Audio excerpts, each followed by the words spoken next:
Hey there, I'm Jackie Ferris. This week on the 302, we go inside the mind of artists. We're at the Rehoboth Art League and we're getting the behind the scenes or the backstory to some amazing pieces that you can take home. Get ready to get creative. The 302 is gonna blow your mind.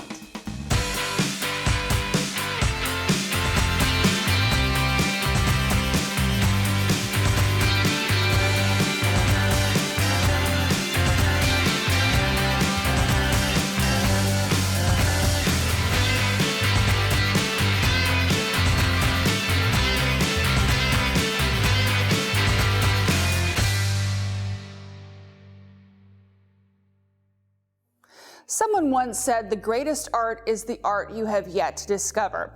And you have a lot to discover at the Rehoboth Art League as they have their fine craft exhibition. I'm joined now by Nick Sarator to tell me a little bit about all of this art and how you can potentially take some home. Nick, thank you so much for joining us. Thank you for having me.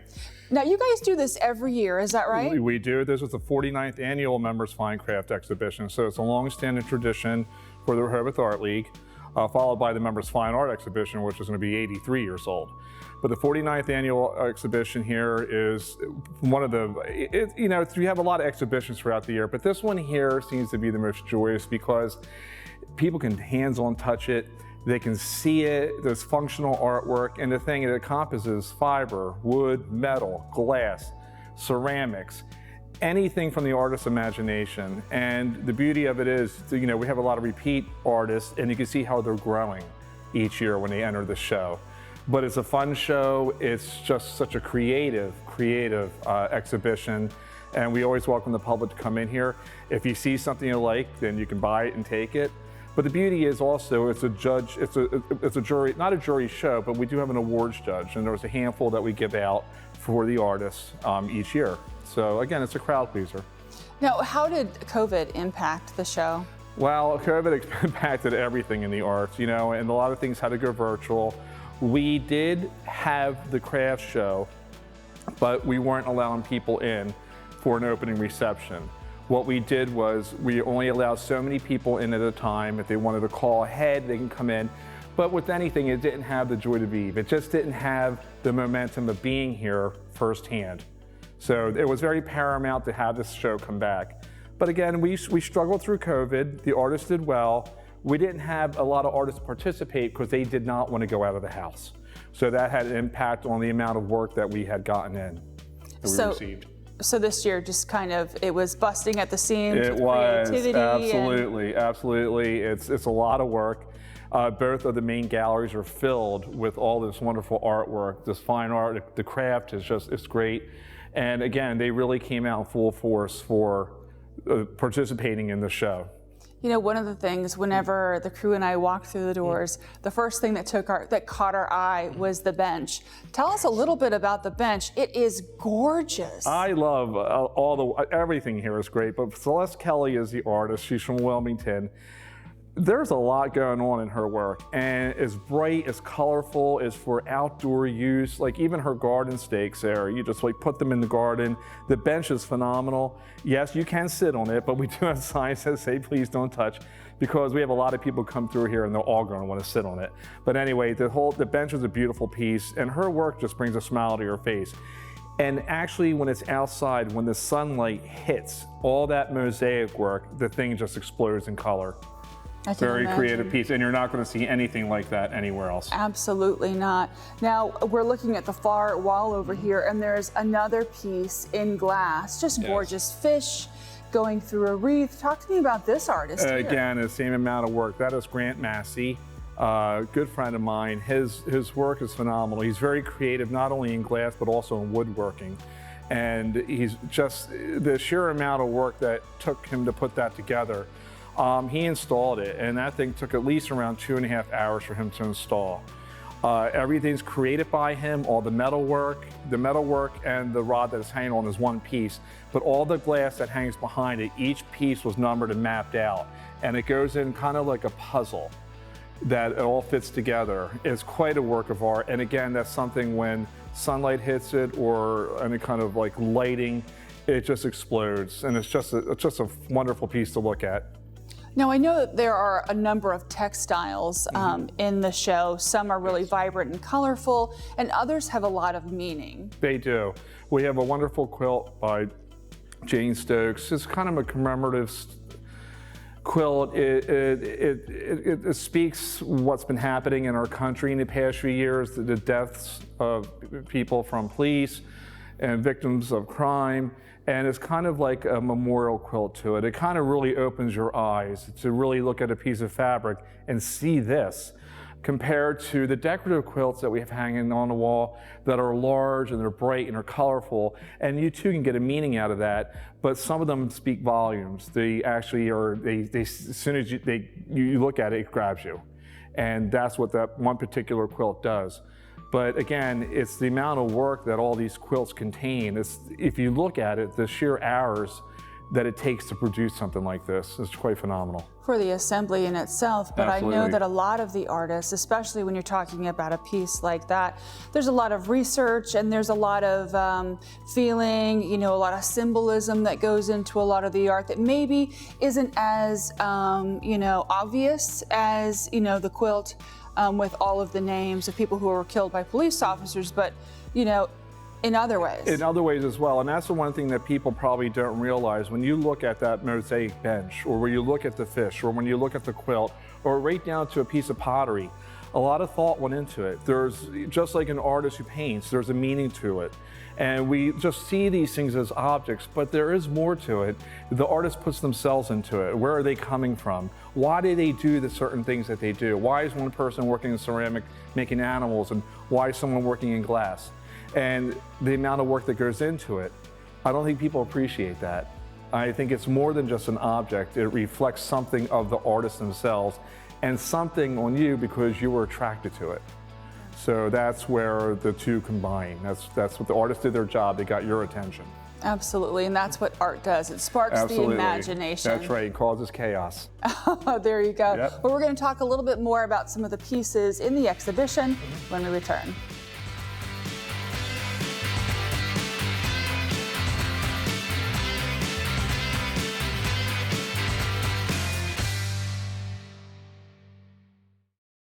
My name is Christian Kannenberg with Wish Unlimited, and I love catching the arts on the 302.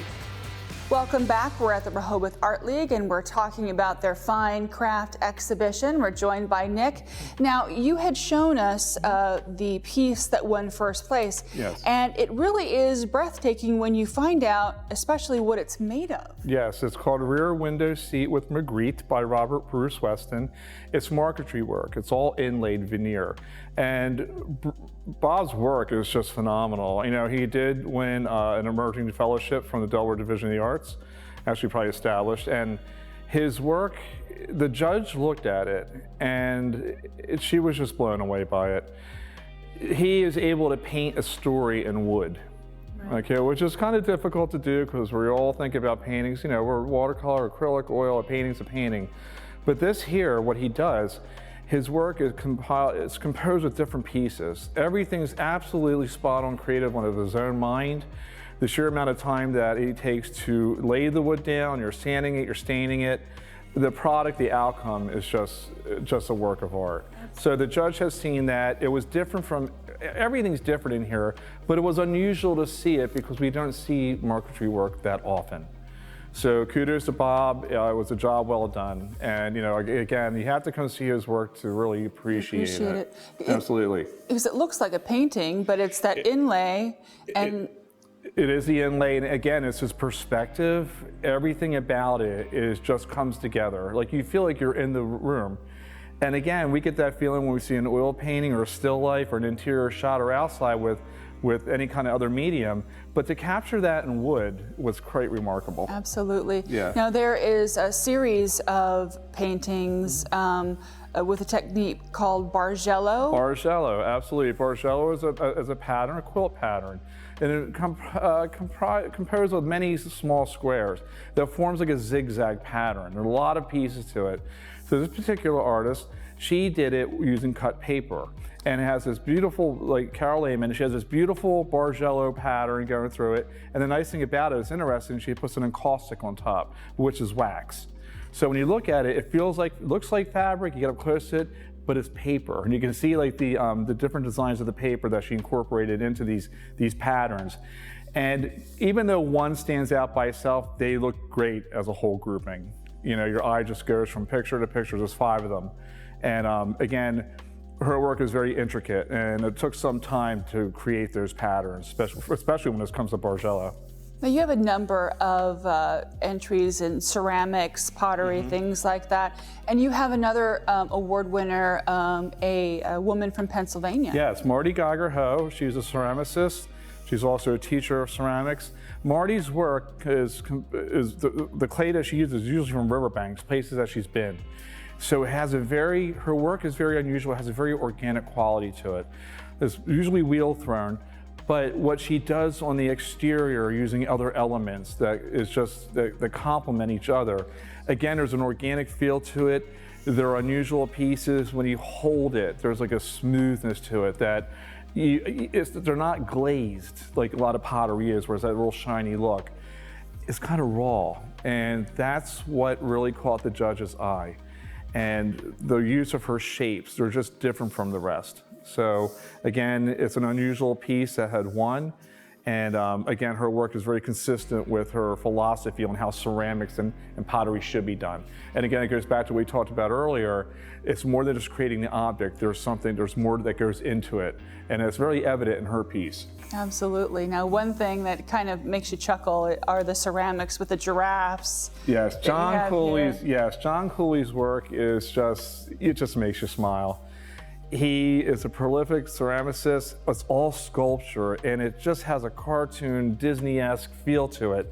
Very intricate. Animals playing, they're stacked on top of each other's shoulders, where he creates these wonderful vases, fountains, bird baths, planters, and you know, it's things that you could use in your home, but with a twist to it. And it's unlike anything I've ever seen.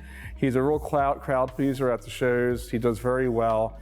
And again, his booth, when it's displayed, just brightens a room. It really does. And it's a lot of work to that as well. So talk to me about the glass work on the wall that kind of looks like a Pennsylvania Dutch. Yes, and that's Usher Badala. Connie Bellato works in glass, and she's been a figure at the Art League for quite a while. She enters all the shows, she does very well. All her designs are her own. Very intricate work. They look for like the window, for outdoors. They just glisten, and the mandala that we have here is composed with a lot of pieces and is suitable for hanging on the wall or in the window, but when it catches the light, it just like does something to the room. Her work is spot on clean. It's just, her color combinations alone are harmonious with each other, so it's just not a lot of stuff going on. Right. They really complement each other, and again, her designs are original and are exquisite. Now, all of these things, by the time folks see this on television, they may be gone, but there's going to be, when one thing goes, something else takes its place. You can come here and buy original art, right? Yes, you can. And with the craft show, when anything that sells in our Art League goes, we contact the artist right away so they can replace the piece. So the original piece may not be here, or something that they have done specifically for the show, but they will replace it. And we tell people, if you see something that you like, or you want to check out the show before it's gone, the work does move quickly. It really does. The show's only been open for almost 2 weeks, and I have to say at least half the inventory has gone and has been replaced. Now, when we come back, we're going to talk about another exhibit done by someone who is very near and dear to the Art League's heart. We'll return.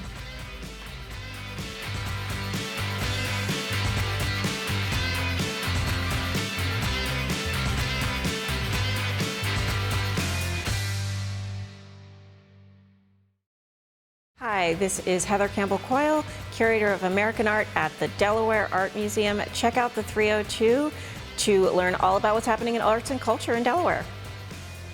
Welcome back. We're now going to talk about a very special exhibition where you can purchase some of the items, but the artist is very near and dear to all of the people that work here at the Rehoboth Art League. Now let's talk a little bit about this woman.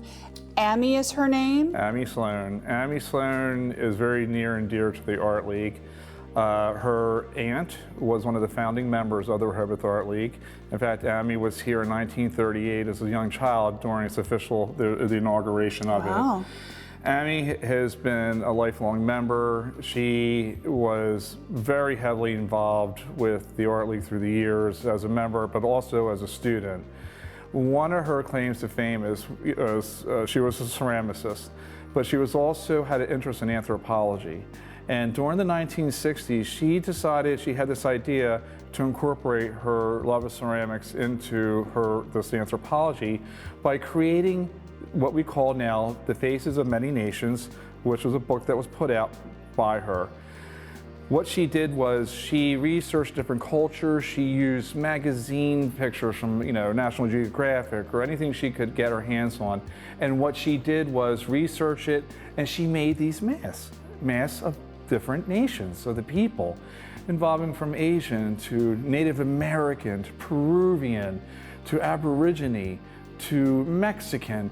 And it's just such a compilation of her work. Amy was just big on hand building. That was her thing, and all these masks are hand built. She passed away at the age of 101 in 2021. To commemorate her, we have an award that was set up in her name during the Members Fine Craft exhibition, which is the Amy Sloan Excellence Award in Hand Building. So that was set up for her. But last year, her son and her daughter-in-law approached the Art League that they had an abundance of the masks. And they said, can you have a showing of her work? And we said, absolutely. The masks are for sale. We have sold quite a bit. We do have a beautiful arrangement still available. And we also have a rotating loop that you can hear Amy's own words, and also a videotape of her, plus a narration of her life, and also her history here with the Rehoboth Art League, and everything that she does encompasses ceramics, from sculptures, again, to masks. She also did a lot of serving pieces. But she's a very dear person to the Rehoboth Art League. We honor her every year, so we're glad to have this one special and one time only showcase of her work. It really is breathtaking when you look at it, when you see the wide range of cultures that she was able to honor with her own work. It is, and no two are alike. Again, the features are all different. Everything about them is unique. And when you look at their faces, they tell a story. So Amy has done a great job through these years. And again, this was a labor of love. She started with her first ones in the early 60s and created masks all the way up until probably the 2008, 2010 era where she stopped. Now, what was the process? I'm looking at some of these masks and it looks like different clays, altogether different looks for some of these. They're pretty much the same clay. It's the glazing that she has done. Again, each one is hand built. She makes a couple parts and pieces of them together, works from the back part to the front part for the eyes, for the features, but it's pretty much the glazing. There is the clay that is consistent with what the Art League uses. I think any ceramic shroom, you have to use the same material so things don't contaminate, especially the glazes. But she was able to paint. What she did with them, with her skills in painting, is to make one true to the ethnic origin that she was creating, but also when to use glaze, when not to use glaze, and that's why they're all different. But it's pretty much the same idea throughout. Now you said there was a video made. Yes. You hear her words. Did she talk about, what she thinks about when she puts them together, or what her inspiration, why she chose this medium? Yes, she does. Back in the 2013, she was part of an oral history project that the Art League had undertaken, and the oral history was saved. So it was combined with videotaping of her plus a narrator. And in there you can learn her history, where she studied, how she started with the mask making, and her process with doing it. And that's a rotating loop that we have here within the gallery in this one special room showcasing her masks. Can you see it online anywhere? Yes, we can see it on YouTube, or Rehoboth Art League channel. Fantastic. Yep. Well, Nick, thank you so much for sharing the show with us. Thank you for visiting. And well, we always appreciate a visit to the Rehoboth Art League. I appreciate it. Thank you. We'll be right back.